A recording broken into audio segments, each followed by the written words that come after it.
Hello, everyone. Thank you for joining us. I'm Aki Nishihara from Hokusei Gakuen University.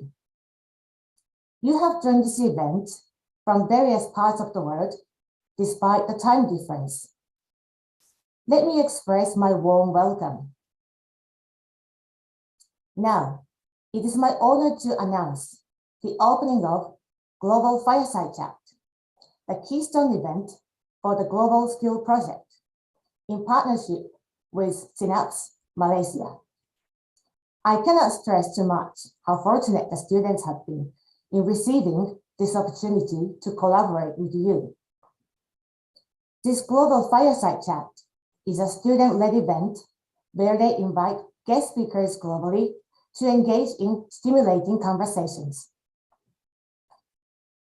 The goal of this event is for the students to gain insight into their lives as global citizens and the skills and mindset necessary to participate in globalized society. The Global Skill Project has been running for 7 years now, with students collaborating with Ms. Eichmann in Australia. The project started in London, then moved to Brisbane, and then Sydney, and now we are online. With the digital revolution, the world is getting more connected and we are getting closer to each other.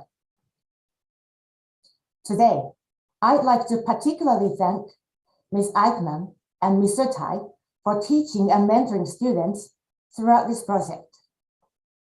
And I'd also like to thank today's and tomorrow's guest speakers, not only for joining this event, but for your cooperation and working with the students in planning the sessions. Also, without the support from Synapze, this event couldn't have taken place. Not only have they provided the technical support, but they have walked our students through every step of the project management and marketing process. And students, today and tomorrow, you will be moving toward deeper communication in a global world.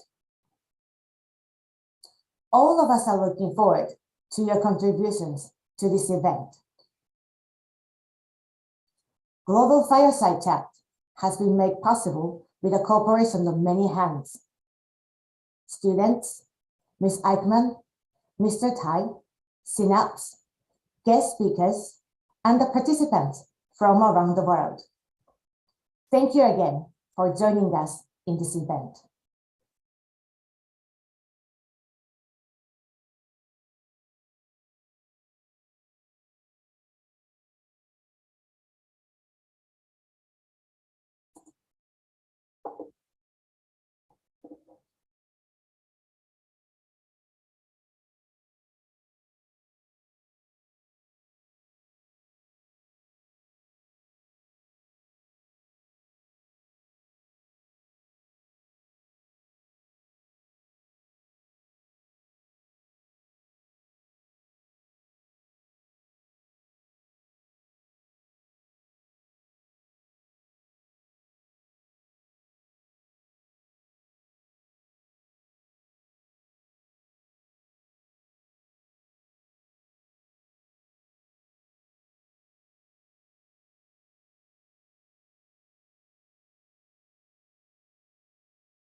Hello, everyone. Hello.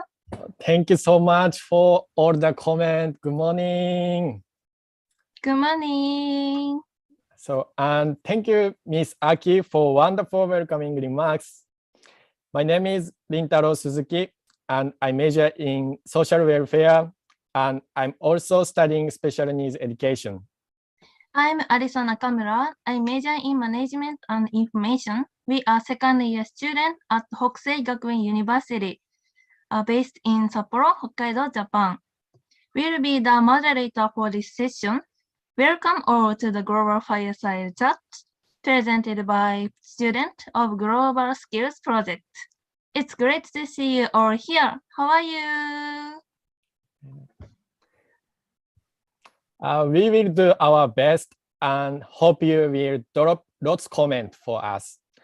Our first very special guest today is Miss Rie Eichmann, who is joining us all the way from Brisbane, Australia. Hello, Miss Eichmann.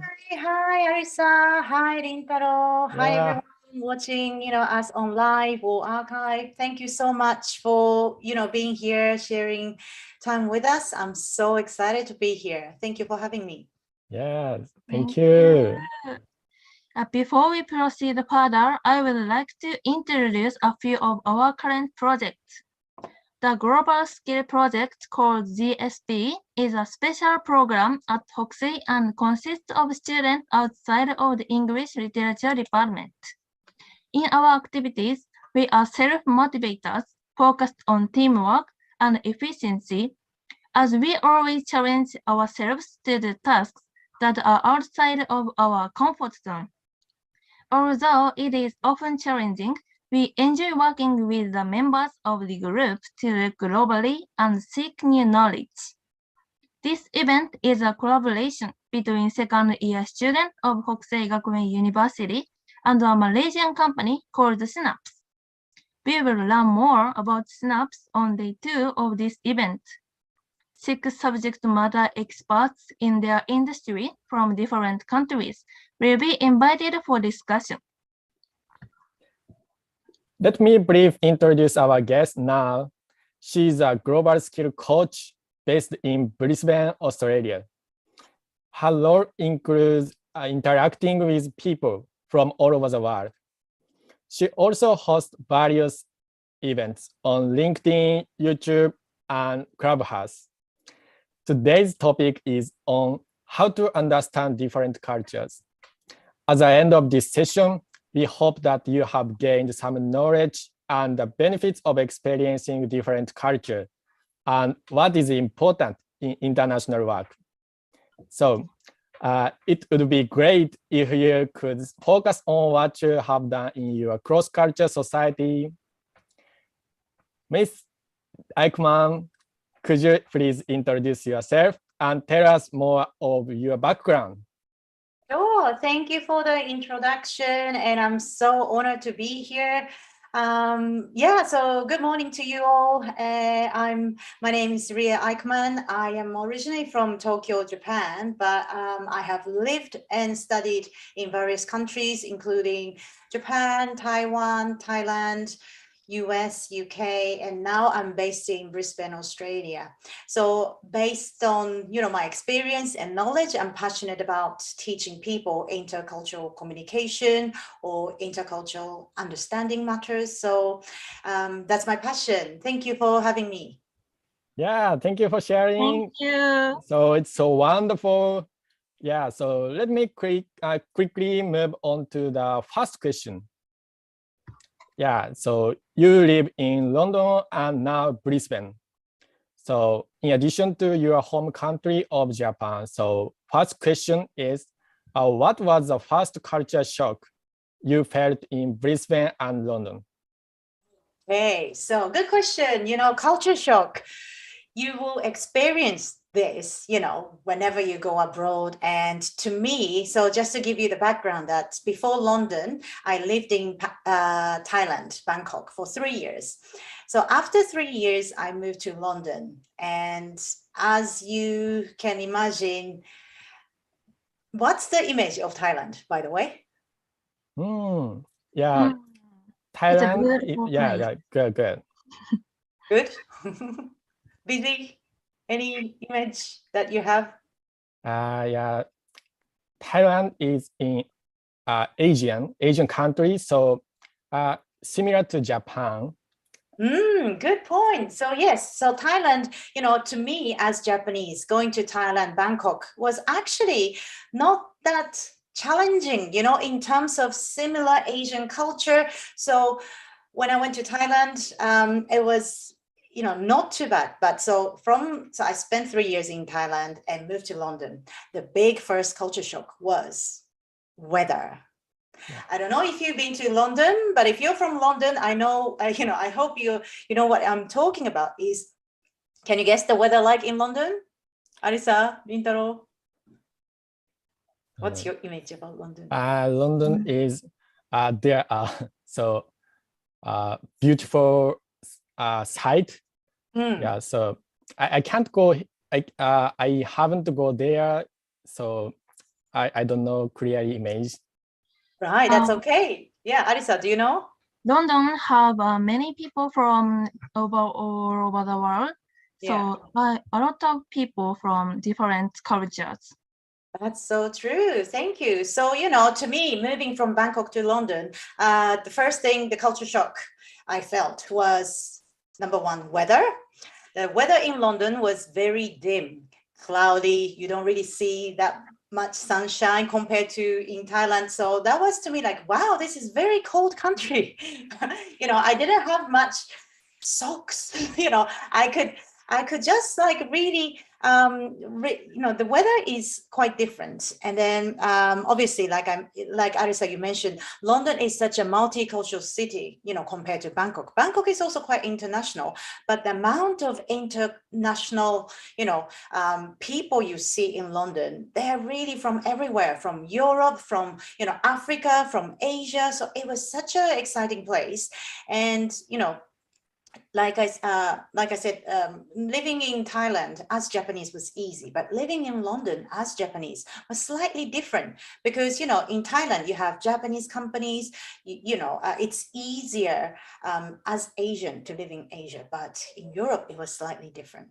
So that was my experience or cultural shock that I went to London, and I lived in London for 12 years. Then I moved to, Brisbane, Australia.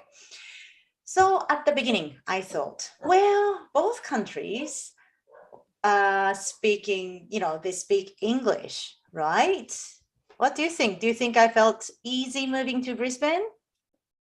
Oh, yeah.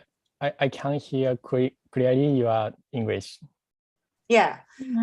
So basically, moving from London to Brisbane was, to me, again, the weather was quite a shock. In London, it was so cold. Coming to Brisbane, everything was so hot. I didn't have any, many summer clothes to wear, and that was a big culture shock. And the second thing is, like I mentioned, both are English-speaking countries, and that was my first time moving somewhere, English-speaking country to English-speaking country. So I thought, what's the difficulties? Adjusting to a new culture, but it was quite different. So, it's interesting to see, even you speak same language, the culture, the country is quite different. That was very interesting and, cultural shock for me. And another thing is, I always lived in Tokyo or, Bangkok, London, such a busy city, coming to Brisbane is such a different environment. Like, I don't really see people, if I go to park, we could be the only one family there, and it's just the balance of where's people, I'm used to see people everywhere. So that is quite a culture shock for me to adjust in Brisbane. Oh, I see. Thank you for sharing. I think it is hard to relate to people from different cultures. How did you overcome it? Right. Thank you for the question. And, in order to relate to people from, different culture, you really need to experience it, and I know it's quite challenging, but I always, interested in learning different cultures. So, for example, when I was young, when I was in university, I used to I will, not that many people, young people know about this app, but it's called ICQ. You can basically chat with anyone. Back then we had this app, you can chat with anyone online, which is quite amazing back then. So I was chatting in English and practicing my English. What else? I was working as a waitress in the hotel. So whenever I see non-Japanese people, I try to talk to that person. So I wanted to kind of put myself into this environment, like I can practice my English and I can learn from, people from different culture. So to me, I often try to read or talk to people, listen, and it was a bit harder back then, 20 years ago or 15 years ago. But now, like what we are doing, we can just basically meet people online and do interviews. So I'm really excited about, for you all now, you can do so many things. I think you are now teaching intercultural communication. What is your reason for teaching intercultural communication from your experience? Right, because have you met anyone? I mean, to me, when I say, hi, my job, or, I work as an intercultural trainer, people say, is it a job? It's not really normal job like I'm a teacher or I'm a lawyer. It's quite unique job, isn't it? I don't really see other people doing similar job, but this is my passion, and it's quite hard to take that intercultural knowledge or communication away from me, because my mother is from Taiwan and my father is from Japan. So I grew up as Japanese in Japan, spent most of my life in Japan. But I always had opportunity to realize, why my mother do this way, Chinese way or Taiwanese way, whereas I know Japanese people don't do that, mom, So I always had this cultural difference or things that I had to learn from my mother. And sometimes I had to teach my mother. In Japan, this is the way you need to do. So to me, it's such an important thing to know the different culture and how to communicate with people. And I also, I think in my past, I was so fortunate enough to be able to live in different countries, like I mentioned. And if you have traveled or lived in different countries, you understand how important that this intercultural, awareness, this skill is. So I want to utilize my experience because, it's just so privileged to have. And I want to use my knowledge and experience to help other people to understand different culture better or communicate better. So I see the comment are coming. Mr. Peters say London is always raining. Yes, that's so true. The weather, you don't know until you experience different weather. I didn't think London was that bad weather until I came to Brisbane, because, it's really sunny every day. And yeah, it's interesting. I know that you are in Sapporo, right? So to me, that's so nice to have snow. Yeah. What do you think? From people from Sapporo, what do you think? Do you like snow? Yeah, of course. Yeah. So, yeah. So the next question. So you mentioned that you were working with people in different culture, and you've learned a lot of other countries. Yeah. So through learning culture, cross-cultural communication, what kind of skill will I learn? I love that question, because as I mentioned, this job is quite unusual, and people don't think, I really need intercultural training, compared to other skills. So many times that people go, I need English skills, I need presentation skill, I need a sales technique. But not that many people think, hi, I need intercultural training, right? Because you don't think about this until you really need to, I need to work with someone in Japan and I don't really know how to work with them. Or, I need to now work in America. What should I do? How do I, communicate with them? So until then, people don't really think about this, skill. But so yeah, I'm happy to share what skills is this, cross-cultural communication is about.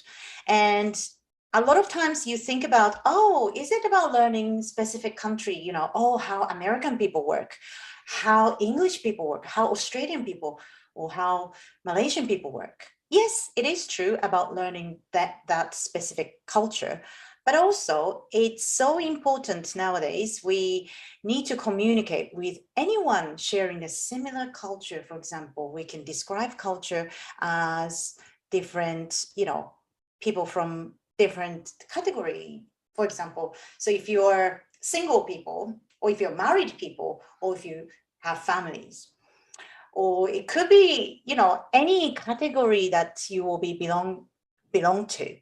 And when you talk to, so for example, Arisa and Rintaro, you're a student, right? Yes. Yes. The thing that you worry and the thing I worry, do you think we share the worries same way?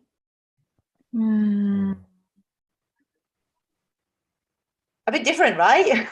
The thing I worry, and maybe also age difference, and we have so many different age or category or culture we have. And so basically, what I wanted to share is that cross-cultural communication can be, occurring with anyone around you. So, but avoid specializing or specific, mentioning about specific country. In any case, we need self-awareness, how we communicate. Who am I? What kind of person are we? So if you learn about cross-cultural communication, you learn about yourself, to begin with. You need to know how you communicate, how you think, what is good thing for you, or what you feel very stressed, So you will learn self-awareness, and also you will learn about empathy. So I remember that we recently did live streaming on LinkedIn. Do you remember, Arisa and Rintaro? Yes. Until you actually do it, could you imagine how difficult or challenging it was? You just watch YouTube, right? Oh, that's interesting. Oh, yeah, that's boring. Let's go to the next one. But when you're actually doing it, oh my gosh, this is so hard. You totally understand. So that's like that. Going somewhere overseas, you will realize how challenging to speak English, communicate with other people. Until then, you can't really think. So for me, I have twin boys. Until I have my kids, I didn't think about the world that way. When you have baby, when you have, buggy or pram to push, the small gap. Oh, this is so difficult to, go into this restaurant or shop. You don't really realize until you are in the situation. So what I wanted to say is, apart from self-awareness, if you learn about cross-cultural communication, you will build the empathy, how other people will feel, and also based on that, you can build your own strategy. So even we talk about, hey, we are all Japanese. Are we all communicate same way? No, right? Some people, like for me, I'm Japanese, but I'm quite outgoing. I would say things directly, but some people are very shy or not really, speaking in more direct way. So we need to kind of have our own strategy, and that is a skill, you can gain from cross-cultural communication skill. Yeah, certainly. Yeah, I really feel, I realize is very important. Yeah, so when we join your LinkedIn session, so a great experience for us. Yeah, so I think learning cross-cultural communication is so very important. Yeah, to improve my skill and expand my watch world. Yeah, I think. And so many people think, oh, understanding in Japanese or language, you think it's the most important thing, but actually language is just small part, of course language is important, but the way you think, the way you communicate, is actually also, even you can speak English fluently, but if you behave very typical Japanese when you have to communicate with Americans or, different people from different culture, you need to adjust that too. So. Yeah. I see. I really agree with. Yeah, it is great to change the way we think and learn to be flexible, learning cross-cultural communication, right? Yeah. So the next question is a little off topic, but COVID is now spreading worldwide. This makes it impossible to actually see the world. So, for example, we can't go travel and studying abroad. Yeah, so the question is, what do you think we should do now to run cross-cultural communication in situation where travel is not possible? Right. So obviously we still have COVID, and that is affecting all of us. That's the one thing that is such an unusual event that happened to all of us globally. We never had that in the past. Either that happened in certain countries, or there's some disease happening in this country, or few, but all of us. And this gave us the realization of how world are all connected. We can't travel, we can't go anywhere, we can't do the same thing as what we used to do easily, right?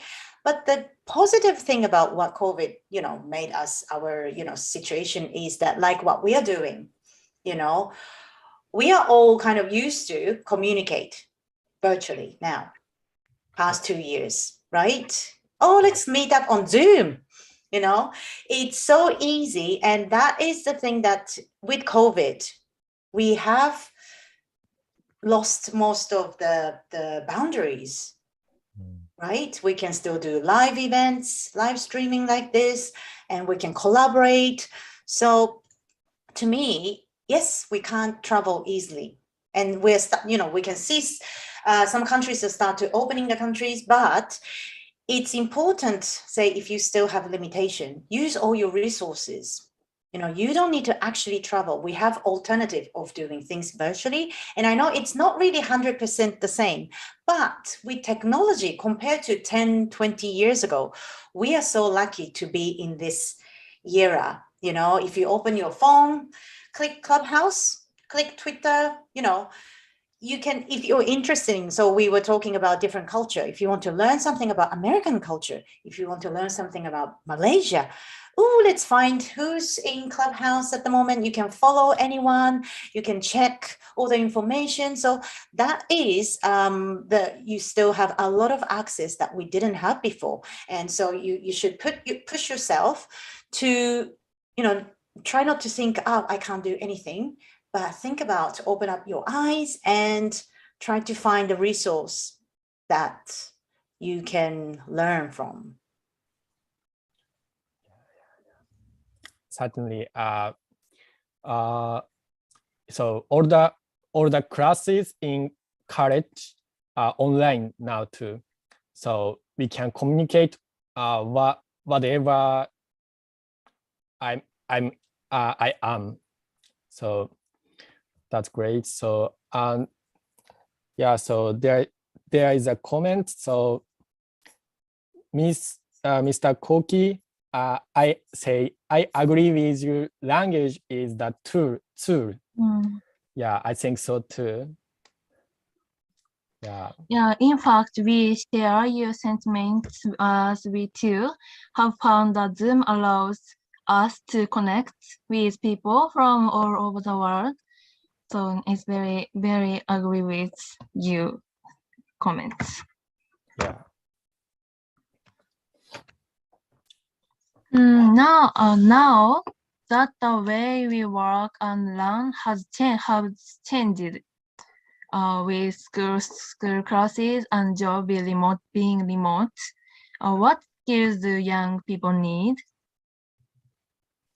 So yeah, what skills do young people need now the COVID has changed, and we now work remotely and also learn remotely, like you mentioned. What do you miss? If I can ask you guys, things are all online. Do you miss? What do you miss? What do you mean? On internet, influence of internet environment. So it is inconvenient. So you prefer face-to-face? Yes. Face-to-face internet is not have to something. So I prefer face-to-face. I think a lot of times when we are in lockdown or things like that, people do miss that connection, but at the same time, we have a lot of technology, like, we mentioned about Clubhouse and other things, or Zoom. But yeah, so what skills do young people need? I think the world wouldn't be the same anymore, right? Once we have this, it's going to be hybrid.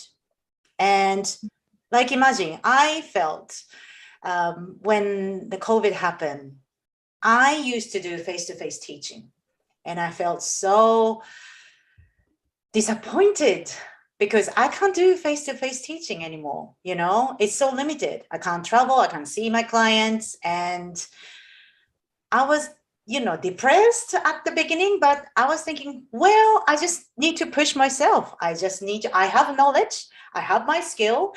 If I can do this online, basically I can reach more people. So I never worked anyone like internationally in terms of, so this global skills program project used to be more face-to-face. Students come to Australia or, came to London, wherever I was. But past 2 years, we had to do this online. And I was like, really? Every year we had such a great program. I don't know if I can do this. I've never done it. I know how to do this face-to-face. And so many people have to change the techniques or knowledge or tips that they learned, they acquire in the past. I know all the techniques. I can engage the classroom, but where's my classroom? I now need to speak in front of the camera, and bring my energy at the same level and still have to be interactive. But you have to, adapt yourself to this situation. You can't change the environment. So the thing you can change is yourself. So now COVID, you have hybrid situation and you can push yourself, and that's why you're pushing yourself now doing live streaming, which is very, very challenging thing that for you guys to do, right? If this is real event, I think it's much easier because you can see, oh, let's move chair. Oh, here's chair and stage, recycler, here's the mic.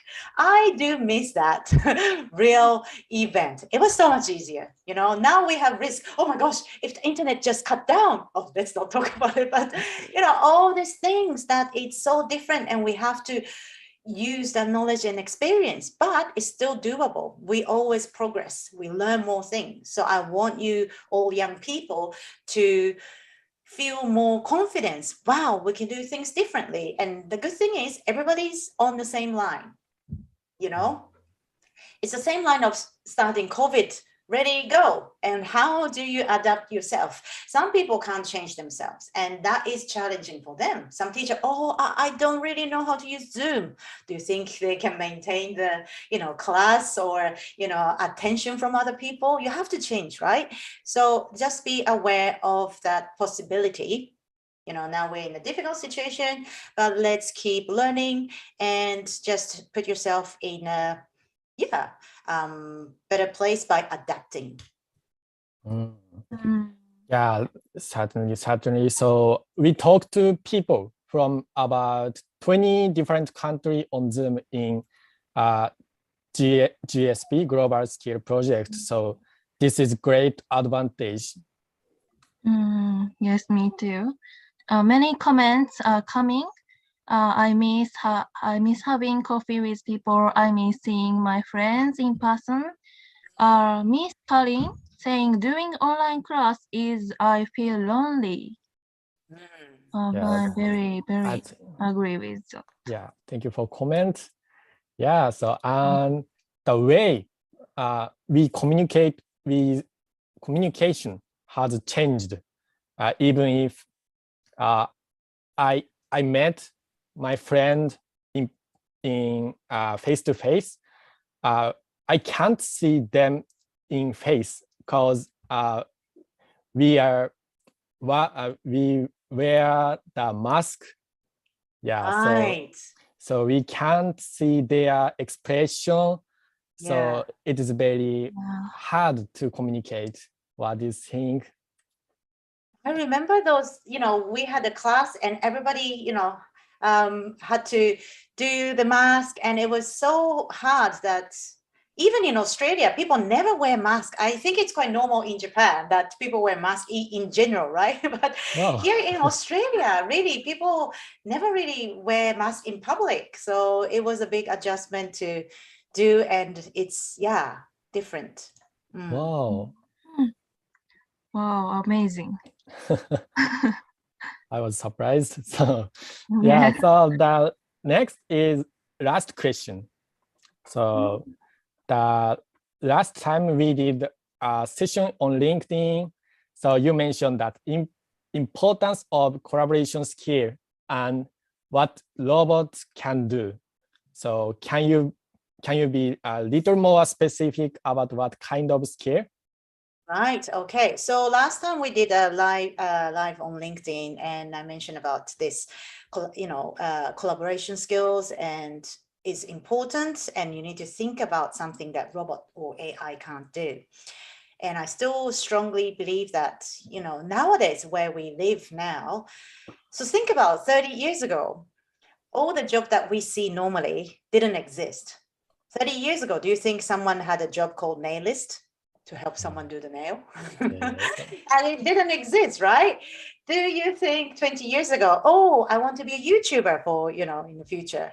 A YouTuber was not the occupation, but now a lot of young kids in Japan, I want to be a YouTuber, like such a different world that we are living. Now kids, we have all the smartphones when they are born, and the technology literacy are so different. So the speed of people learning is different compared to 30 years ago, 20 years ago. The people getting more clever, intelligent, but based on, accumulating more information, right? So the important thing about collaboration skill, and need to be aware that the new, thing to think about is robots and AI. They are start to be able to a lot of things that about humans' job, even translation. A lot of times, like, wow, these days you can do this translation by just click one go, and you see pretty good quality, right? Or what's the other one? So when you go shopping, you don't really need to meet people. Hi, how are you? You can just beep, beep. You don't need to say anything, right? All this kind of jobs that if computer can, or AI or robot can do. What about human? What do we need to do? We can't do the same thing, right? So you need to think about what kind of job in the future you need to have, so that you will not, lose your job against robot. The only thing that human can do and the robots can't do is imagination or creativity, like communication. Robots or AI will be good at database. If you have some, database that will calculate faster than, human being. But the thing that you need to focus on is like how to express yourself, or communication. So that is why you need to learn from people in diverse background. If you stay in the same village or city, never be, working with other people, you don't know, right? That is why we are talking about diversity, inclusion. It is the way to inspire people and learn from people from different cultural backgrounds. So, accept who you are and work together. And this mindset will bring the world peace. So hope that answered to your questions. Yeah, so thank you. Very helpful. Yeah, I do think the ability to collaborate is very important. Yeah, so Communicating one's opinion is something that only human beings can. So I do that. Yeah, that's right. Yeah, so thanks Uh, for so many comments. Yeah, I'm very happy and surprised. Yeah. Thank you So for your comments, everyone. thank you, everyone. But at that end, time has coming. Yes. I am afraid our time is up. So thank you for sharing your valuable insights and story with us. I hope you had enjoyed this session as much as we have, Ms. Eichmann. We are pleased to have this opportunity with you today. I look forward to speaking with you again. Thank you so much for having me. Yeah. So to all of you who are participating, thank you for watching. So the next event will start at 12:30 p.m. Japanese Standard Time. So our guest will be Miss Eri Ida, who talk about various topics from the perspective of human resource development and what kind of personnel are required. Yeah, so please join us later. Yeah, so see you again. See you again.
Hello, everyone. Oh, Yeah, so thank you so much for all the comments. thank you. Yeah, so my name is Rintaro Suzuki, and I major in social welfare, and I'm also studying special needs education.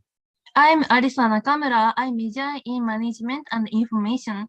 We are second year student at Hokusei Gakuen University, based in Sapporo, Hokkaido, Japan. We will be the moderator for this session. Welcome all to the Global Fireside Chat presented by the students of Global Skills Project. It's great to see you all here. How are you? Yeah, how are you? Please comment. Yeah, so this is the second session today. And if you have already attended the first session, we could appreciate your comment for this session too. Our second guest today is the lovely Miss Eri Ida. Hello. Hello. Yeah, how are Hi, you? nice to meet you, everyone. I'm very good. Thank you. How are you? Yeah, Thank you. good. I'm good. Yeah, so I have recently been able to intern with you. So learn so much. Thank you. Thank you so much, Nintalo. Before we proceed further, I would like to introduce a few of our current projects. The Global Skills Project, called ZSP, is a special program at Hokusei and consists of students outside of the English Literature Department. In our activities, we are self-motivators focused on teamwork and efficiency, as we always challenge ourselves to the tasks that are outside of our comfort zone. Although it is often challenging, we enjoy working with the members of the group to look globally and seek new knowledge. This event is a collaboration between second-year students of Hokusei Gakuen University and a Malaysian company called Synapze. We will learn more about Synapze on day 2 of this event. 6 subject matter experts in their industry from different countries will be invited for discussion. Yeah, so let me give a brief introduction about our guest, Miss Eri Ida. So she is a director of global businesses development at EF Education First.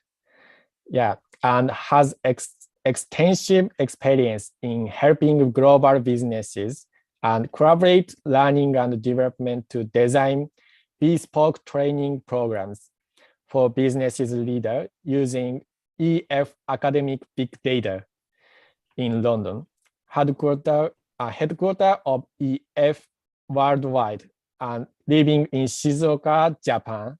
So she will be exploring the post-pandemic work style. And then today's topic is from the perspective of human resource developments. What kind of personnel are required? Yeah, so Miss Eri Ida, could you please introduce yourself and tell us your background? Yes, sure. So thank you for having me today to your webinar. It's been such a nice experience to learn with you all. And by the way, nice to meet you all that are looking at this session. So my name is Eri Ida, and I am originally from Shizuoka in Japan. And I moved to Tokyo for study, and after that moved to London for working and having the global experience. And after the time that Tokyo Olympic came, 2020, was decided, I went back to Tokyo to work in a kind of global company called Rakuten, which is located in Japan. And because pandemic happened about 2 years ago to us globally, I decided to have the work-life balance in terms of the geography and thinking about happiness, and decided to move back to my original city in Shizuoka. But because I'm working in education first still, I'm also reporting to London headquarters, and my company that time required me to move to London. But that time I decided to negotiate my life to be in Shizuoka. That's how I am living in Shizuoka, but still sometimes flying to commute to London, to our headquarters now. And I recently just came back from London to Shizuoka. So just finished the very long quarantine time in a hotel. Finally, I'm free. And by the way I am working right now could be some way that you all could think as a new lifestyle or work style. And also because we are talking about how we can become the global talent, or what is HR consultant job exactly is. I hope this will be a good experience for all of us to think about how we work, how we live, and to explore the new kind of the job that you might not know still. Thank you, Rintaro-san. I'm getting back to you. Yeah, so thank you introducing me. Your wonderful career. So let me quickly move on to the first question.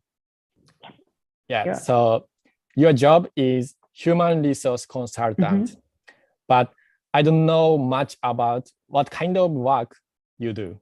So can you tell us briefly about human resource consultant? Yes, sure. Maybe some of you have heard about HR consulting, or maybe thinking about consulting work in general. But for those who is not familiar with those names, I will try to explain what it is like exactly.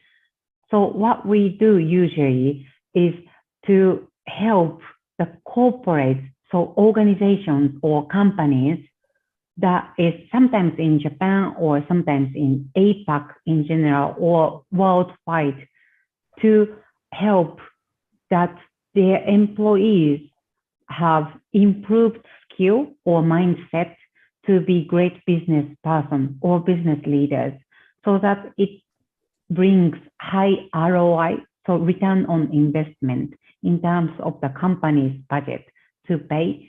And finally, the companies become stronger so that they can fight in their market. So what's happening exactly is, for example, we try to implement the L&D training. L&D means learning and development. So it's like a human development. And we often talk to HR department or L&D team, but not only with those people. We also talk to business leaders such as CEO or CFO or some other CXO executive people to plan the business planning to be on IR report sometimes, or we often plan the hiring plan for the company. For example, maybe they need TOEIC score to be hired, or they need something else to become good business leaders in terms of maybe being promoted to manager level. Or we sometimes think about the evaluation system. So when you graduate from university, you are working in a company and you are evaluated by somebody. It could be your manager, it could be your CEO, or sometimes it could be your team that people are reporting to you, but they think of you that you need some improvement to become great business leader. So evaluation happens from the 360 degrees. So for those evaluation system, we also help corporates to plan the system. So that's what we do in general. Wow, I think it is very nice job. So your expression was so very to make sense for me. Yeah. You. I have a question. Are you in charge of companies not only in Japan but also around the world? Yes, I am. I have done the consulting for around 20 companies for now. And when thinking about, so which logo are these exactly, is maybe some of you may know Forbes 2000 or Fortune 500. Those companies could be some companies that are listed in Tokyo Stock Exchange, for example. So let's say that could be Japan Airlines, that could be Mitsubishi Motors, that could be Hitachi, Panasonic, Rakuten as well, which is my previous job. So those companies could be our clients that need the international business. So they often need maybe language training or they need the leadership development. That's why we often help them. Wow. Are there any major differences between the programs of the Japanese company and those of overseas company? Do you mean the needs in the differences between the both countries? Yes, there are a lot of differences. For example, sometimes I talk to Japanese companies visiting their offices in Tokyo or in Osaka or even in Shizuoka. That is not too big city. But in the international company cases, sometimes HR leader or director level are not located in Japan, so we cannot meet each other. So what we do is we often do like this Zoom meeting and decide what is important. And especially because it's about business or people, it's quite confidential thing. So for us, it's sometimes taking a lot of time to open our mind as well as clients' heart so that we can have the open discussion. And when it comes to the business needs, it's also different. Japanese companies, for example, often think about equality. So when they want to implement the development training, they want to implement to everyone. And sometimes it often goes to employees' family too. So their wife, their husband, their children needs the training too. But when it becomes the international companies, let's say non-Japanese companies, they don't think about equality, but they think of budget versus what comes as the outcome. So ROI is so important, so that they try to select who is important to be in these training or in these projects, so that we need to decide who are the main target pool using our academic big data. Thank you for sharing. Ask you to continue. What is important to you in your role to deliver good service? What's important? It's really an interesting question. So maybe as a work in general, we need to really understand what the actual needs for the client. So it's not only about the consulting job, but also for many works in general. When client says, okay, we need this, or we struggle with this part, especially, we need to try to look at, so what this means to them. Why is this happening? So to understand the essential part, the core part of the maybe challenge, issue, or their business potential to be there, we need to understand what is in it. So this is what I try to do every day as this job. Wow, it's amazing. I heard that few people have a proper understanding of the programs in their own companies. What is your approach to finding the true needs of your clients? Oh, yes, I try to do two things, basically. So what I do in the client meeting is try to understand what's in it, like just that I said earlier, but thinking about why especially. So let's say we talk about the issue and I write down because blah, blah, blah, and because blah, blah, blah, because blah, blah, blah. So to narrow down, dig down into what's in it part. So let's say I try to write down why for 5 times to one sentence so that I truly understand what's in it. And also what I usually do is I wouldn't recommend to everybody, but in the weekend, I would go to a cafe with my notebook that I use in the client meeting and prepare another note and try to copy that to another note.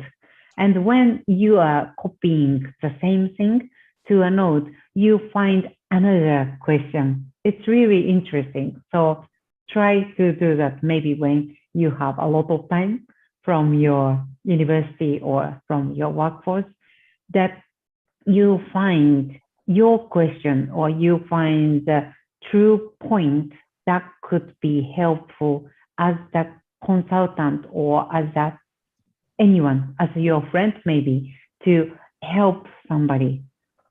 So generally 2 things to summarize: think about why many times from one sentence and try to copy that to another note with handwriting.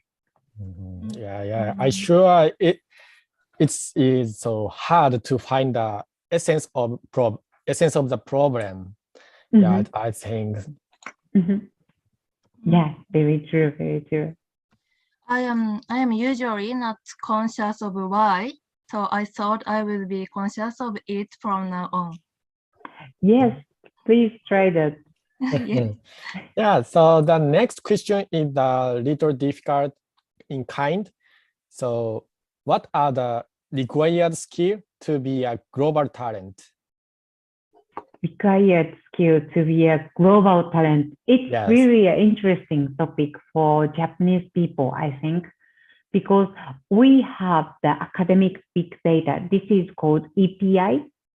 This means English Proficiency Index that comes every year in October that we present.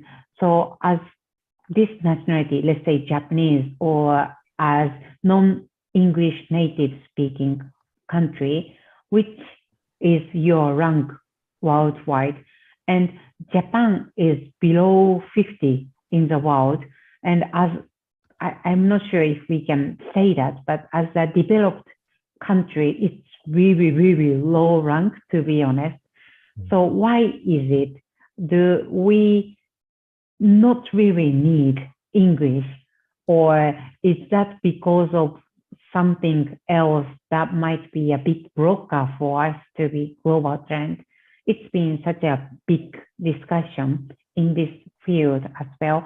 But in the market, we often say we need to learn English, but as the English speaker, not only English speaker mean that you're global talent. So putting the English speaking part aside, I am thinking that geographical and cultural barriers could be big blockers. And these 2 blockers apply to Japanese people too, or maybe to other non-native English speakers too. But for example, when you think about your mother tongue, so if you are a Japanese speaker, you speak Japanese, so does that the fact that you are good at Japanese in speaking mean that you are the best salesperson? And the answer is no. Why is it?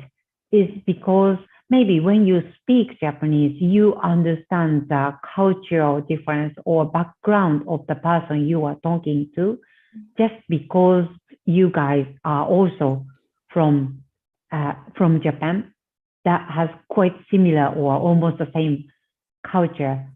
Or maybe because of the geographic reason, we are from similar places, we can kind of estimate, okay, you eat rice, you eat fish, of course you like sushi. And those differences make sense when we communicate with people. But if you are talking to a British person, or if you are talking to a French person who is also non-native speaker, but you both talk in English, maybe you guys understand each other, but you don't know the background of them. So Arisa and I were just talking right before this session about how people make perfume or a good brand of the perfume. If we know that, maybe when Arisa meets a French person, she can say, oh, I like this brand from France. You are from that country, right? And you guys have something mutually. So something in common happens. That's why he or she starts to think, okay, we can be good friends, or she has something familiar with me. But if we have no background about France, we can kind of, like a translator, very robotic, but not really human-like. So it's hard to communicate and touch hard to open our minds to each other. So to make it in a nutshell, it means that we need to be an English speaker to be essential, but we need to think about geographic and cultural barriers that we need to overcome. This is my answer. Yeah, that's right. That's right. So agree. speaking English means being able to speak with from all over the world. Yeah. Yeah, So exactly. I think. Yeah, English speaker doesn't mean that you are good in global business. English speaker doesn't mean the global Global people. talent. Global Yeah. talent is I agree. I couldn't agree more. Yeah. So I think that is excellent answer. So for example, we are doing these online events today and tomorrow. So what do you think about this? So we are talking in English. We are Yeah. What do you think about it? Yeah, it's like, can you imagine that happened 10 years ago? So like we couldn't imagine that there could be iPhone in this world. Maybe you guys, Rintaro and Arisa, are so young that you guys think it's natural that you guys hold iPhone in your hand, or you type laptop with your hands every day. But it's like a miracle for people who were 100 years ago. So think about that. Those huge change happen in maybe even 10 years. So we need to try to understand what happens in the future.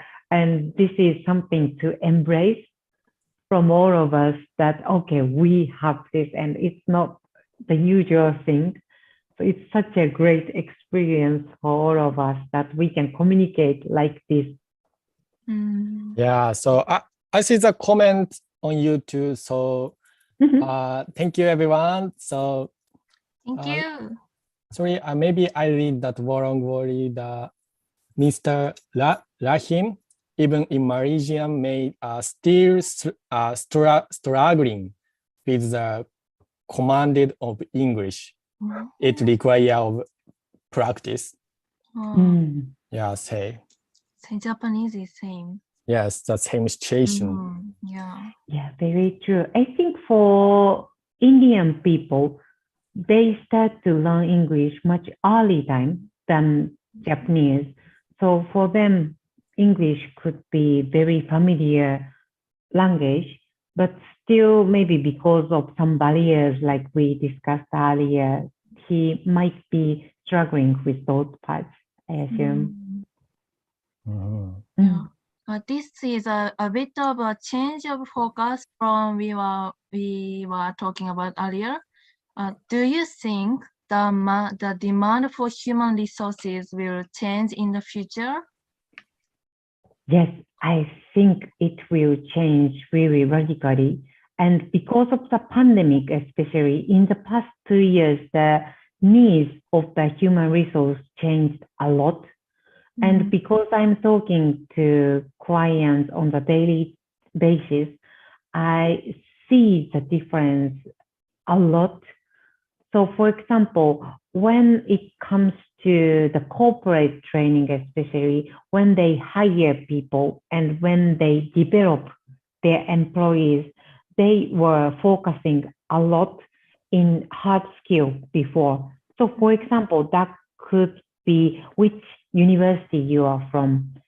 Are you familiar with AI? Can you program? Can you have those things? Or do you have any certificate, qualification, blah, blah, blah. But after the pandemic happens, our work style changed a lot. And especially it changed to remote work, maybe partly or really in the whole part of the business. So that's how the needs changed into soft skill. And when it comes to soft skill, it means sometimes resilience, that huge thing happens to you, but you still have the flexibility to stand up again so that you can learn from your challenge and you move on to next challenge. Or maybe it goes to the communication part, or it goes to how you can lead the team remotely as a manager. So for those soft skills are the huge need like now, and the budgeting for the companies are changing from hard skill into soft skill. And as EF, we are estimating their budget shift will change in like 5 years as well. Yeah,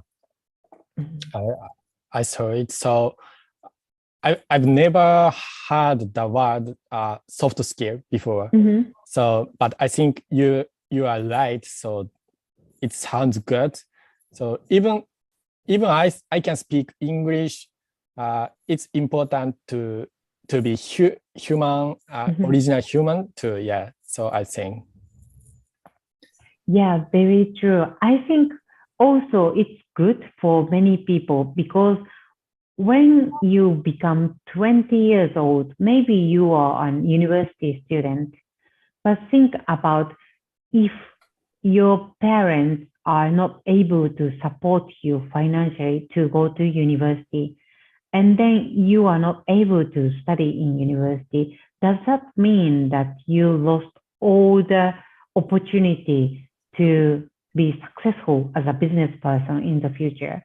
But you are still talented and you are still a smart person, so that you need to, show what you can do and what you have in terms of hard skill as well as soft skill. And company can say, okay, you have great potential, so please work in our company. So this means you will have good potential because people focus more in soft skill rather than hard skill. Yeah. So back to the subject. So comment here. So Mr. Billy Jr.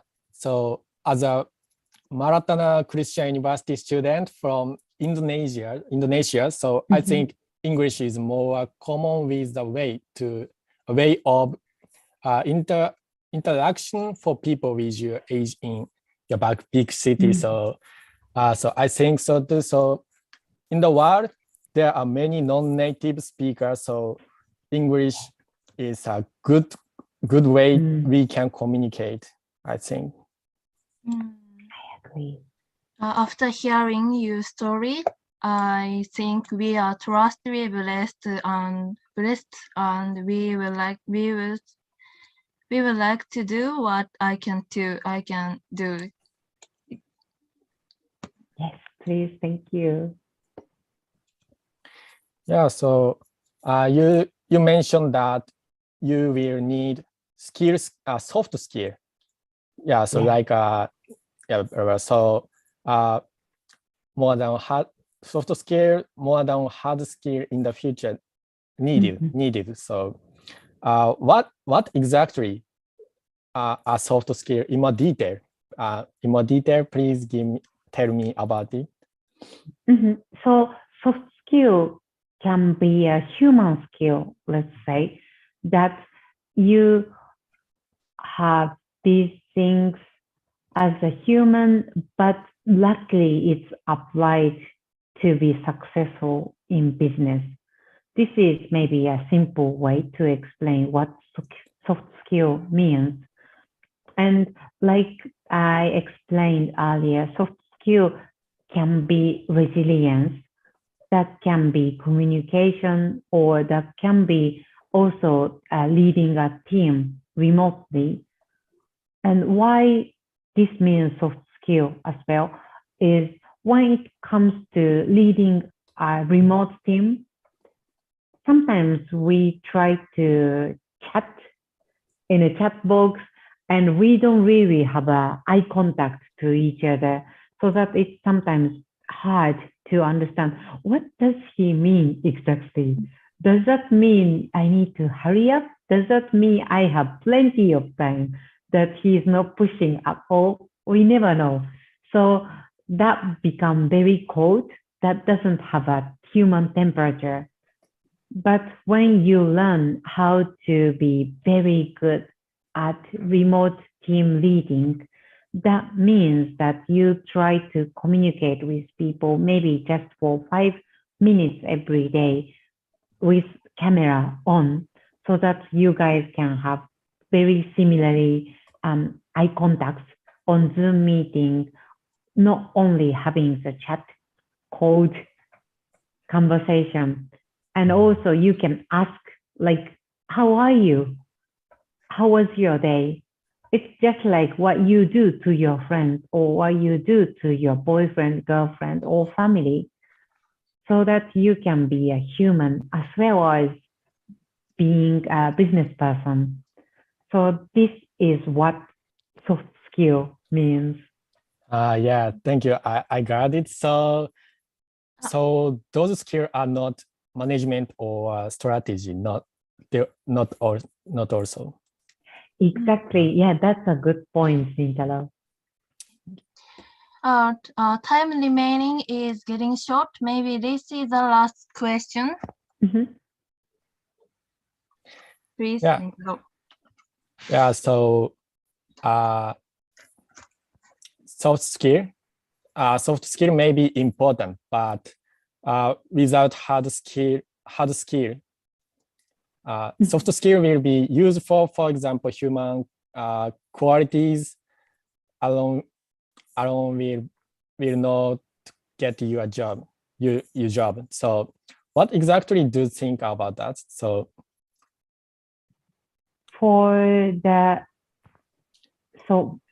soft skill is not only important for getting job. Yeah. For example, human qualities alone will not get you the job. Oh, I see. So maybe having the good soft skills doesn't mean that you can get a great job, right? Yes, it's true. Maybe it applies to everything, but we need to think about the balance. So does that mean, for example, I'm a very good person, I'm kind, and I can think about others a lot. I'm not selfish, but I cannot use Excel at all. What happens to me in terms of the career? I still need to keep studying how to use Excel, how to write down formula so that I can help the companies. So hard skill is still important, but we need to also know that having good qualification or certificate doesn't really mean that you are a great business person. So let's have both sides. And luckily, we don't have to focus on only hard skill right now or in the future. So that if you think you are a good person, that I believe you are, then try to show that to everyone, just like you are doing now. And in the interview, you can say, I think of other people, not putting myself as priority. So I have a good plans and I have good human skill. And then probably you find much better job or will be even successful in your current job. This is what I think. Yeah. That's right. So I know what you mean. So that's right. So finally, some of the people watching this event may have clients who are considering organization development. So please let us know what organization should approach you. Thank you for asking and thank you for watching this session. So what I think is that can be all industries, but what we do is that we have big academic big data and it's used worldwide.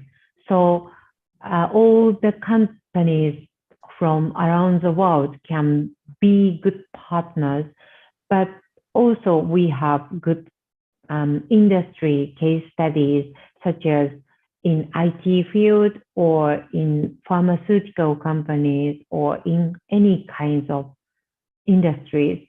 So if you think your company needs help with a human development in terms of language or leadership skill, that was quite a main topic in this session, please be in touch with me so that we can start the conversation. Yeah, that's great. So some of the audience probably found it helpful. Yeah, so I could learn about I could learn a lot from you, but time has coming. So thank you so much. Thank you so much. Yeah. Thank you. Finally, commenting. Many comments is coming, so I will read. Miss Haruka, I heard soft skills for the first time. I'm happy to know about that. And Mr. Peter, soft skills are definitely timeless. We will all need it regardless. Yeah, great. So thank you all for commenting. Thank you so much. Then I think Miss Ellie, thank you for your sharing today. I'm sure everyone has learned a lot. We are pleased to have this opportunity with you today. We definitely want to have more sessions with you in the future. Thank you so much. Thank you so much. Nice to talk to you. Yeah, to all of you are participating. Thank you for watching. Thank you. Thank you. The next event will start at 3 p.m. Japanese Standard Time. Our guest will be Mr. Benyu, who will talk about various topics on how to expand your imagination. Please join us. Please join us. See you later. See you later. See you.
everyone. This Hello. is today's last session.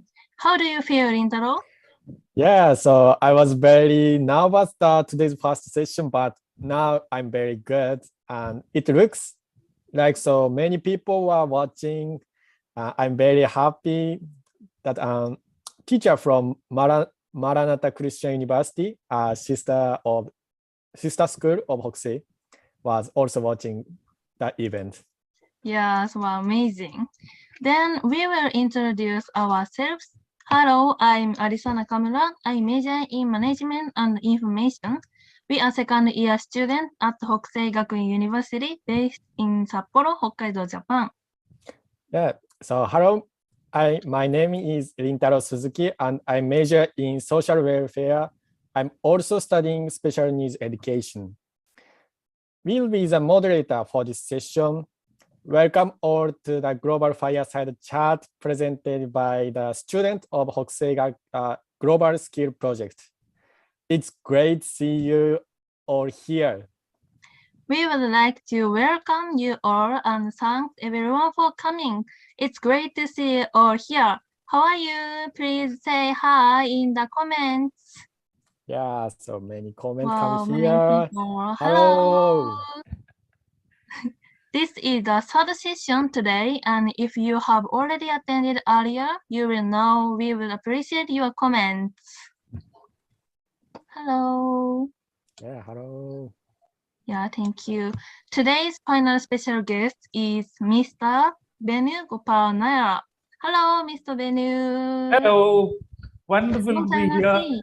and glad to see two bright and cheerful students conducting the session. Thank you very much. I'm glad to meet you again. Same here, Alice. Yeah, so before we proceed further, I'd like to introduce a few of our current projects.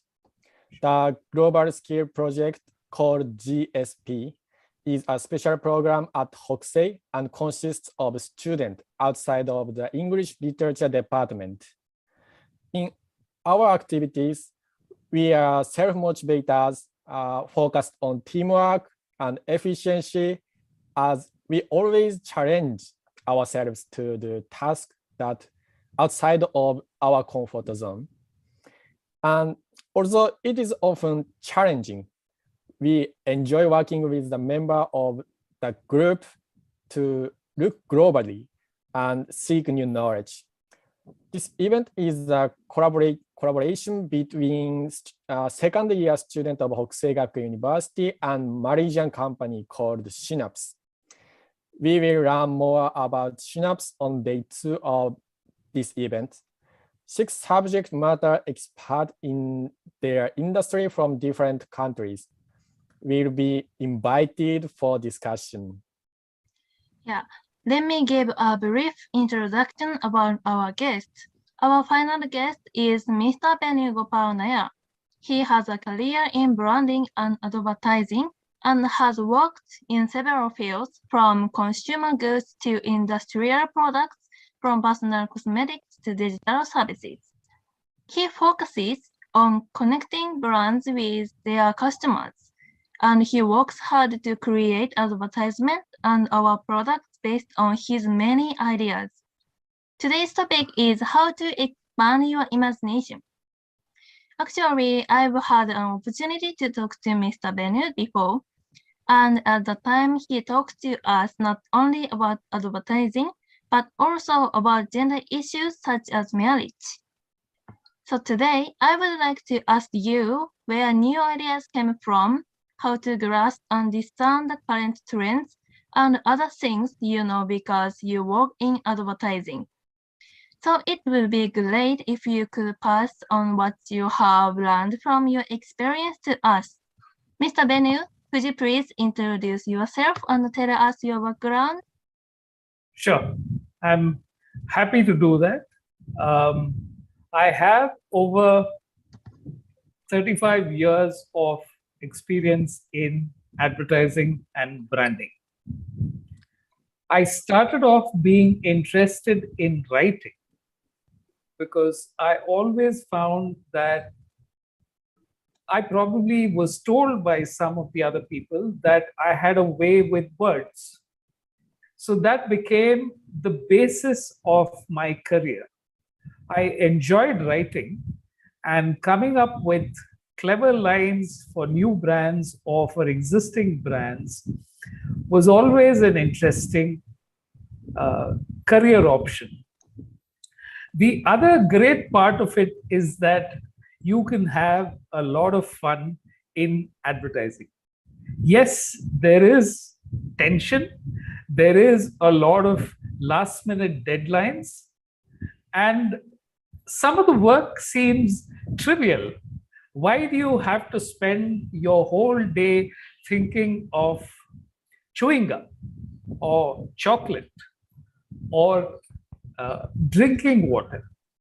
These are not important products or issues for people. But for advertising, it becomes a very important thing. And I think in all of these years, I have learned that from something very simple comes things which are very profound. One of the early answers I got when I asked a student who was about to join a college, I asked her, why do you want to join advertising? It's such a trivial or a not so important profession. And her answer was, how can something from which people get their sense of self be seen as trivial? Which I thought was an interesting answer. Because why do we select brands which are higher up when we want to make a statement? Why do we buy expensive cars when we want people to see us in a certain light? Why do we buy expensive phones and not the simple ones when we want to show our technological supremacy? All of these are cues and they are signals that are created from a whole host of ideas that people in so many brands and advertising agencies across the world are creating. Branding is complex. It's not a simple thing because it looks simple. Because when McDonald's says, I'm loving it, or Coke says something about refreshment, it is actually conveying more of a feeling rather than the product. I could keep going on, but I think if you tell me that you want a certain kind of thing to be covered, I can go more into that in greater detail. Is there something that you would like me to go into? Thank you for sharing. As you mentioned, connecting a brand with its customers is not an easy task. And even creating a single advertisement requires a lot of ideas. You mentioned earlier, like to create ideas. Where do you get your new ideas? Good question, Arisa. I think ideas are around us all the time. We just don't notice them. I think we get so absorbed with whatever we are supposed to do that we don't notice the little differences and the little changes that happen between people. Let me give you an example. Okay. I don't think any of us can say the exact point at which we got interested in becoming friends with another person. Can you? You go into a classroom and you see 10 people, but you speak to 2 or 3 of them. You could have spoken to all of the others, but you made a choice of getting to know some people better. And that comes from who you are as a person. Because you feel that if I talk to this person, this will be a good friendship. It is the same with brands. Brands speak to you all the time, and you decide if you want to engage with those brands. So where do I get my ideas from? Very often, it's from watching these interactions and from seeing how the process of choice. Do this sometime. When you go into a supermarket, and most of the time, you will pick out whatever you want in 2 or 3 minutes. The next time you go, stand there for 10-15 minutes and see how people select products. You will notice that they might take things like milk and fruits and vegetables very quickly. But when it comes to lipstick, when it comes to cosmetics, when it comes to some of the other personal products, they will take a lot more time. They will spend time looking at the brand, reading whatever is there on the packaging, and they'll probably try out some of the products before they actually commit to a purchase.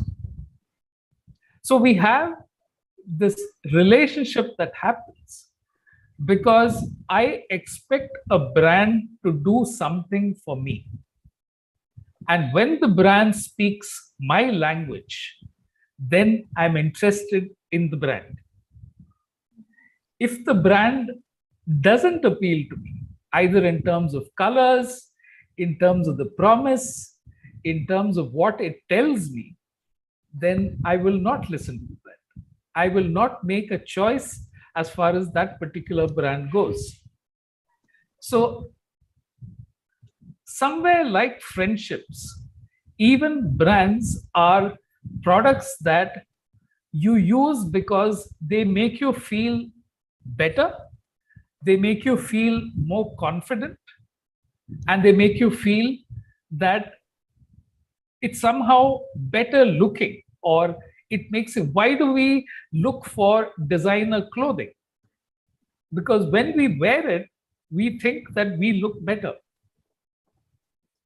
Do we genuinely look better?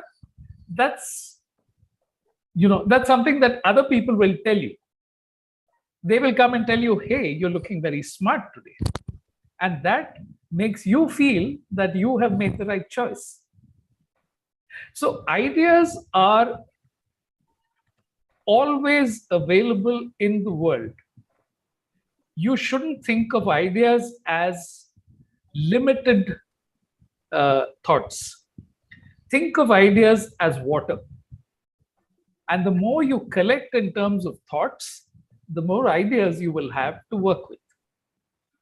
When you make connections which are not common, that's when you get interest from people. Yeah. I look like you are very curious. Yes. Yes, actually, I am curious, but I have no imagination. What do you think is the best way to enrich my imagination? Okay. Arisa, the first thing is, I don't know, you have decided that your imagination, you are not imaginative, which may not be true at all. You are curious. That is wonderful. I think that curiosity is something that you should retain your entire life. You should be curious because it's only from curiosity that you begin to build an interest. And when you build an interest in something, you begin to try and find more about it.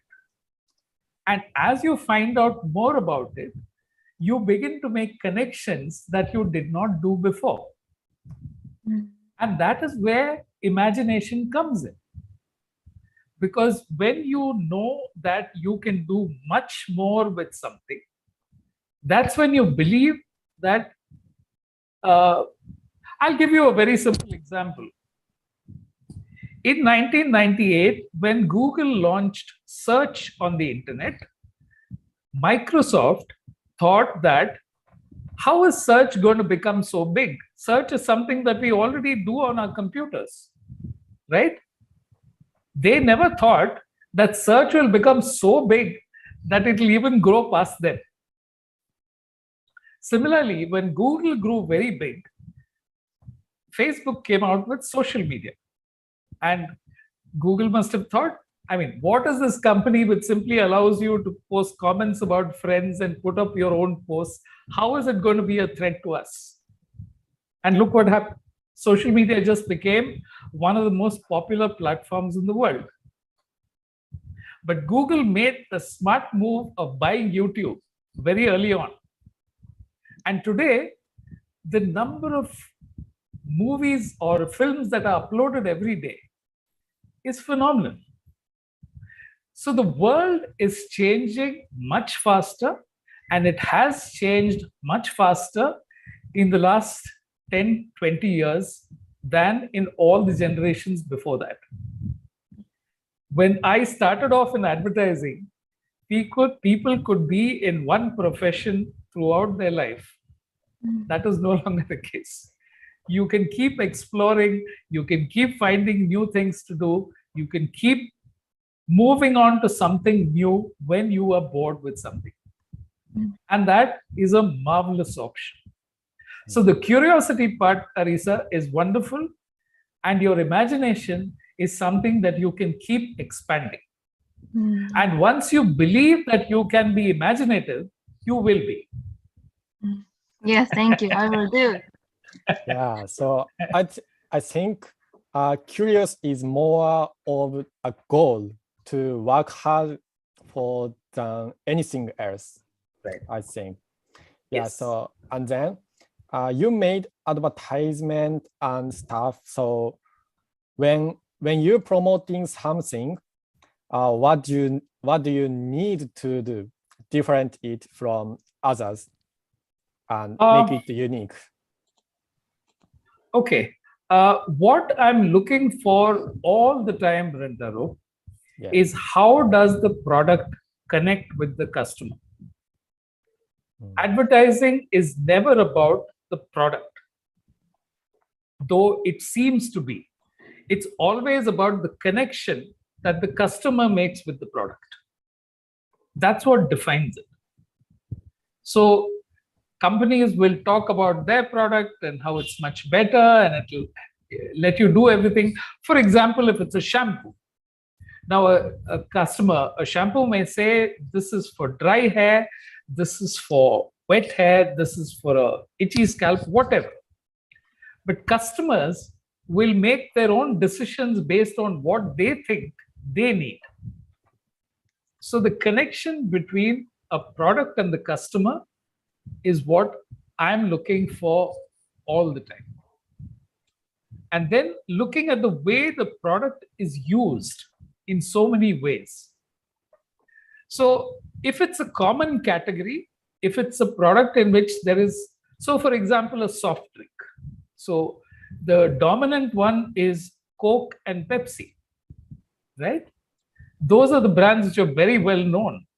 So when a Red Bull came into the market, they didn't say that we are a better cola. They said we are a different brand altogether. We are not like Coke and Pepsi. So it was very important for them to say, I am not Coke, I am not Pepsi. I am a young person who is adventurous in life. And that is what people bought into. So it was never about the product. It is always about, why do people drink Red Bull and keep it there on the table? Because they are making a statement. They might not like the taste of Red Bull at all, but they like what Red Bull says about who they are as people. So that is what you've got to keep looking for. So find out the connect, find out why customers buy into a certain product, and find out how you can keep that relationship going. Because in a category, there is always, especially in something as competitive as soft drinks, there are always newer brands coming into the market. I'm told in Japan, you have almost sometimes 300, 400 flavors of soft drinks, which are available to you from vending machines. Now, that is certainly not the case in India. You don't find that many options. But what happens is that, from what I can make out, is that people in Japan love trying new flavors of soft drinks all the time. So the company has to ensure that it comes up with a new flavor every second month or every third month. Otherwise, people will say, this company is not giving me what I want.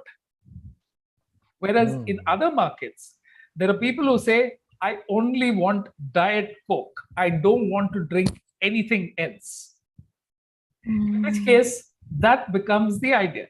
So markets are defined not by products, but by customer behavior. So that's what you've got to look for. Find out how people buy and why they buy. And the other thing which you should look at is, how did this category get created in the first place? Let me tell you one story about, you've heard of Vidal Sassoon, the haircut guy, salon.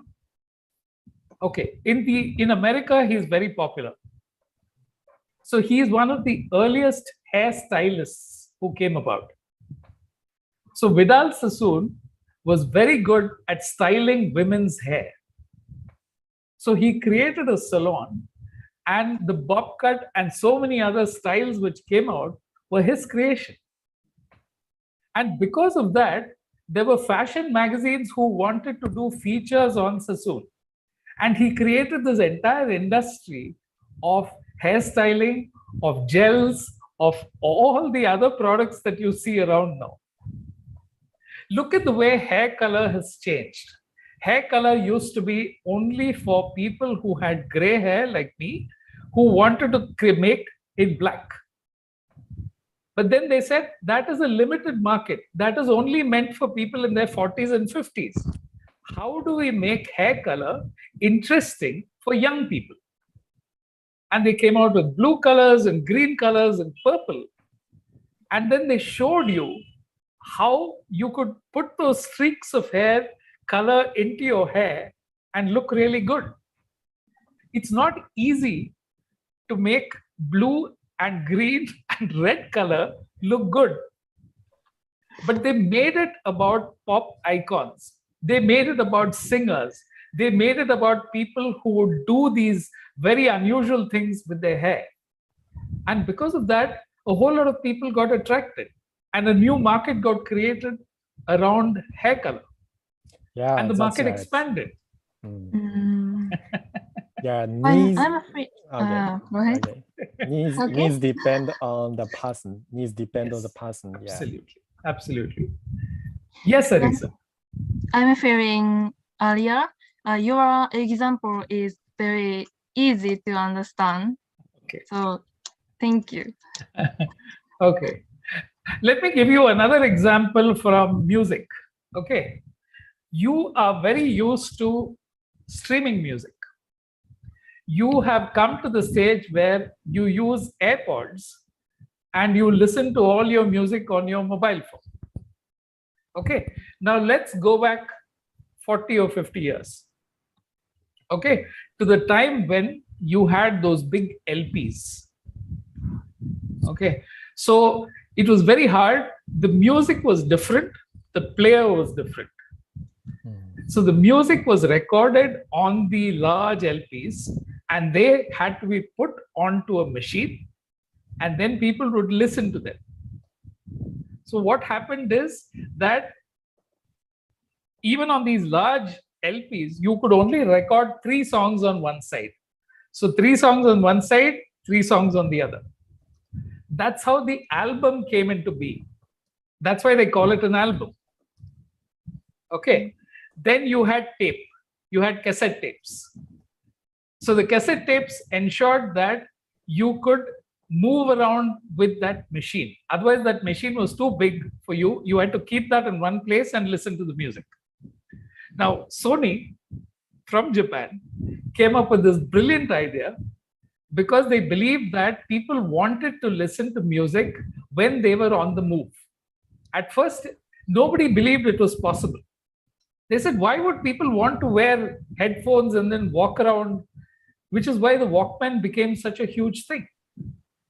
And Walkman didn't allow you to record music. It only allowed you to hear music.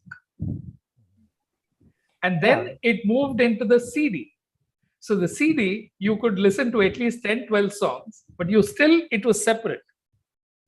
Now, one of the things that happened with the internet is that in a studio, you would have 40 or 50,000 songs. But for you, your personal collection would be at the most some 200 or 300 songs. But with the iPod, with the internet coming in, the number of songs that each person had with themselves increased exponentially. Huge increase. So on a 3 or 4 GB hard disk, you could have thousands of songs. In which case, what became important was, how can I go through hundreds of songs very quickly? Yeah, that's right. So that time is changing.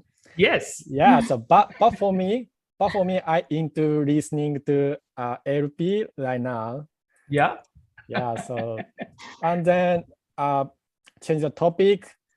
I think the young people in Japan today are losing the habit of reading books. Perhaps this is a reason for their limited vocabulary and inability to express their thoughts well. What do you think about this situation? Okay, let me ask you, do you consider, how many books do you read in a year on an average? Yeah, so in my case, I read about five books. 5 books a year? Yes. Okay. In my case, I read 20 in a year. That's good. So look at books as this thing. There is, I don't think it is about the books alone. Okay. There are a few things that I'd like to explain. One is, a movie is something we like because it's all served to us. Audio, visual, and our sensory. You know, except for the taste, a movie gives the whole picture. Whereas with a book, you have to imagine things. So if they're describing something, there is a picture in your mind which you have to create. Whereas the mind likes it easy. So when you get to see movies very easily, then you say, why should I bother about a book? But there is a way around it. I think you should listen to a lot more of podcasts. If you don't read, listen to podcasts. Because podcasts also stimulate the imagination. Because it's two people talking and they give you a whole lot of information and it is a stream of thought. And you're listening to wonderful experts speak about so many subjects. So what a book gives you, you can get from podcasts as well. I don't look at books as, people who don't read books as not being interested in acquiring knowledge. I look at them as people who want a different stimulus in order to get knowledge. So some of us can very easily, see the person who reads, like Arisa said, she can go through 20 books a year. I know people who can do 50 and 100 books a year. You don't have to tell them to read. They will read. Whereas people who don't like reading, you can't force them to read. You have to give them options of how you can get new ways of knowledge. So I think audio is one way of doing it. Another thing is that if you look at reading, writing, and watching, reading and writing requires effort. Watching does not require effort. Listening does not require much effort. So we always tend to go for something that requires less effort rather than something that requires more. I think even more important than reading is writing. Because writing forces you to understand and put down on paper what you have learned or what you think. And unless you do that, you will not make the connection. So if you like something, try writing about it and then see whether you're able to gather your thoughts and then put it all together. A lot of this is like running. You know, you might think, what is a connection? But let's say you are somebody who likes going out for a run in the morning. The first day is fine. The second day is fine. At the end of the third day, you're saying, this is too tiring. I don't want to do it. So if you get down to writing and reading is precisely the same. You do 2 pages a day or you write 1 page a day. And then you increase that to 4 pages a day. And you increase that to or 100 words a day. Go to 200 words in 3 weeks or 1 month. Can you write 200 words every day and keep doing that? It will be very hard in the beginning. But as you keep doing it, you'll find that it's much easier. And those are the ways in which you can retain what you learn much better. Mm-hmm. Not from just reading alone. We are going very far away from advertising, but I'm trying to get you to understand that the basis of ideas is not by seeing more of others things. The basis of ideas is to do things yourself. The basis of ideas is to understand by doing rather than by observing. So if you want to learn to, why is it complex to make websites? Build a website. Try to find out what happens. If you want to learn to read better, if you want to learn to write better, start small. Don't say, I'll pick up the most complex book. And there is this other thing about finding an author who speaks to you. Like you have friends, I told you, you will have books that speak to you. So start with a book. You don't like it, move on to the next one till you find an author who speaks to you. Yeah. And then you will find more people to read from. Okay. I think the Japanese culture of reading a lot of anime is wonderful. I mean, that is something that no other country has managed because it's a more difficult art. It's very hard to draw, tell stories, and then give so many complex layers. But you have done it. And I think that's the thing that you have to build from what you already have. We love the films of Hayao Miyazaki. So animation, I think, is far better from Japan than we've seen of some of the Western films. Because they're very, very complex, layered stories. They're not simple stories. They may be simple stories, but they're very complex in terms of execution. So all of these are part of your culture. All of these are part of what make you and your market what it is. Yeah. Thank you for sharing. Actually, I like to talk to. I would like to hear your stories more, but time remaining is getting short. Very less, yes. So maybe this is the last question. Yeah. What do you think is necessary to create advertisements that fascinate people? Okay, the first is, it starts with what you started at the beginning, curiosity. What you need is curiosity. The moment you make a judgment about a product or a category, then that defines how you will approach it. So if you want to know more about the product, if you want to know more about the category, you have to keep learning and finding out more about that particular category. Only then will you begin to get ideas that have not been explored before. Now, when you write ideas, the first 10, 20, 30 ideas you get will be ideas of other brands that you have seen. And then it requires going past that for you to come up with something interesting on your own. So you have to keep pushing. So the question of how do I find an ad which people will be fascinated with, it's an exploration. You can't be sure, because one ad will not have the same effect on the entire group of people. It will have millions of different effects.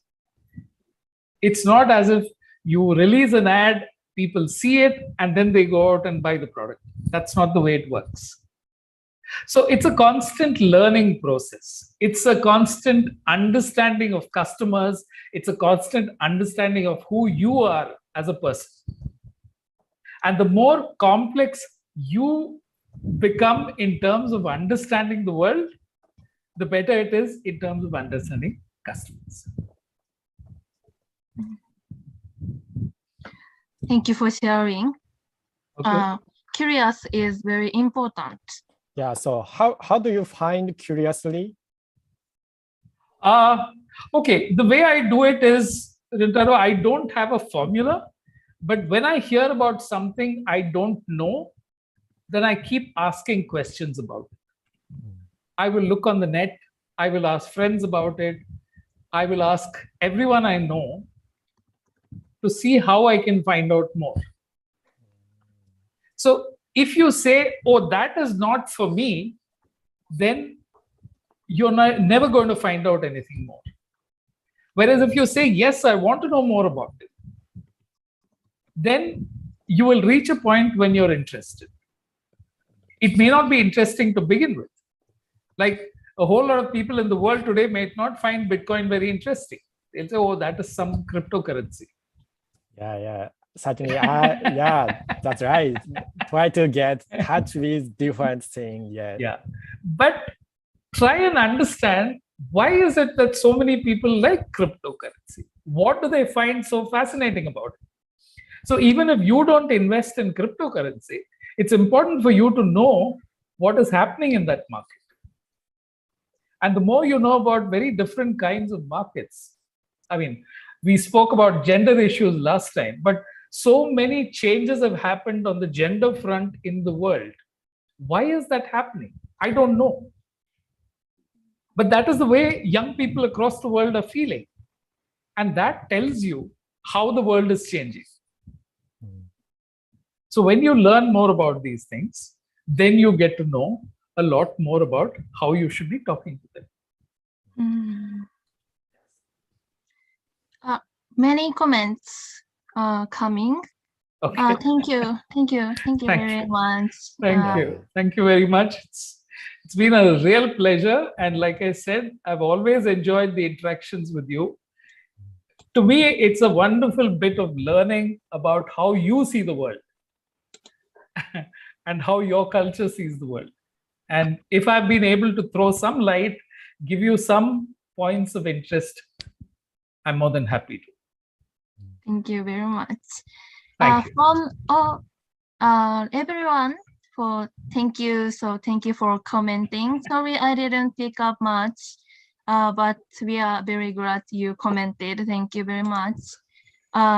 Today time is running out, so Mr. Binion, today, thank you very much for sharing your valuable experience and so many of your views. It was a time to further expand my horizons. Thank you. Wonderful. Thank you very much. And I look forward to seeing you. Thank you, Andrew. And thank you, everyone. Yeah, so such a fantastic guest for us to have to help close day one of Global Fireside Chat. Wonderful. Two Yeah, thumbs thank up to all of you. Thank you. Very appreciate you. So it has been a really freeing day one here. So what did you think the entire day one, everyone? So please comment. Please comment. Yeah, so I was very nervous the first session, but Wow. now very excited. Yeah, so how about, Yeah. how about you, Arisa? Yes, I am definitely nervous, but also excited at the same time. This is such an amazing experience to be had. Very appreciate you all. Wonderful. Comment. All the best, and I hope you learn a lot more from all the guests you're going to hear from. Thank you again for the invitation.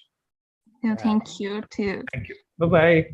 Yeah, so our program continue tomorrow at 11 a.m. Japanese Standard Time. And we hope to have all of you here again.